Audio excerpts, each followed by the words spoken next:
अवधूत चिंतन श्री गुरुदेव दत्त. तर आज या व्हिडिओमध्ये उत्तम फलप्राप्तीकरता श्री स्वामीचरित्र सारामृत या पोथीचे पारायण कसे करावे हे मी तुम्हाला सांगणार आहे. दिनशुद्धी उत्तम दिवस पाहून श्री स्वामीचरित्र सारामृत पोथीचे पारायण करावे. श्री स्वामी समर्थांच्या भक्तीला सेवेला काळ वेळेचे बंधन नाही, परंतु पारायणासाठी शक्यतो सोमवार, गुरुवार आणि पर्वती काळ हा उत्तम काळ समजावा. दशमी, एकादशी व द्वादशी या दिवशी पोथीचे 3 दिवसांचे पारायण करावे. प्रत्येक दिवशी पोथीतील क्रमाने 7 अध्याय वाचावेत. ज्यांना शक्य आहे त्यांनी एका बैठकीतच संपूर्ण पोथीचे वाचन करावे. याप्रमाणे आपली श्रद्धा, भक्ती तसेच इच्छेनुसार श्री स्वामीचरित्र सारामृत संपूर्ण पोथीची 3, 7, 11 व 21 अशी पारायणे करावीत. सकाळी स्नानानंतर नित्याची देवपूजा करून भोजनापूर्वी पारायण करावे. त्यासाठी वेळ निश्चित केल्यास उत्तम.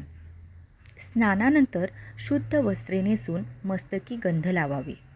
नित्याची देवपूजा करावी. कुलदेवता, इष्टदेवता, गुरुदेव व श्री स्वामींचे स्मरण करावे. वडीलधाऱ्यांना वंदन करावे.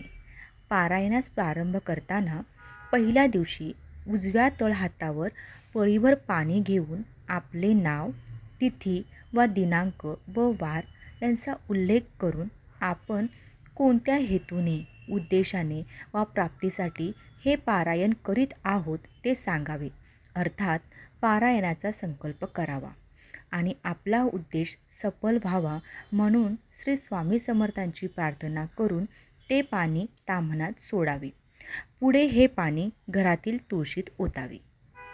चौरंगावर उत्तम वस्त्र अंथरून त्यावर श्री स्वामींची तसबीर व मूर्ती ठेवावी. भोवती रांगोळी काढावी. समई लावावी. गंध, पुष्प, धूप, दीप, नैवेद्य या पंचोपचारांनी श्री महाराजांची पूजा करावी. गंधाक्षता व पुष्प वाहून पोथीचीही पूजा करावी. आसनावर बसून श्री महाराजांना व पोथीला वंदन करून तसेच अध्यायाचा अर्थ नीट समजून घेत शांतपणे वाचन करावे. त्या समयी श्री स्वामी महाराज आपल्या समोर साक्षात बसलेले आहेत असा मनात भाव असावा. चित्त प्रसन्न असावे.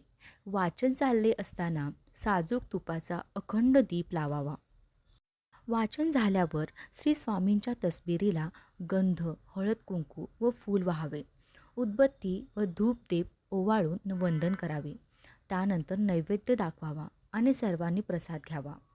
श्री स्वामीचरित्र सारामृत पोथीच्या पारायणाची सांगता करताना ब्राह्मणास व ब्राह्मण दाम्पत्यास भोजन, वस्त्र व दक्षिणा देऊन सन्मान करावा व संतुष्ट करावे. ज्या दिवशी पारायणाची सांगता होईल त्या दिवशी सायंकाळी जवळपासच्या श्री स्वामी मठात किंवा मंदिरात जाऊन श्री स्वामी समर्थ महाराजांचे दर्शन घ्यावे. पारायण काळात सदाचाराने राहावे. एकभुक्त राहावे. ब्रह्मचर्य पाळावे. वादविवाद, भांडणतंटा आदी गोष्टी टाळाव्यात. श्री स्वामींचे नामस्मरण करावे.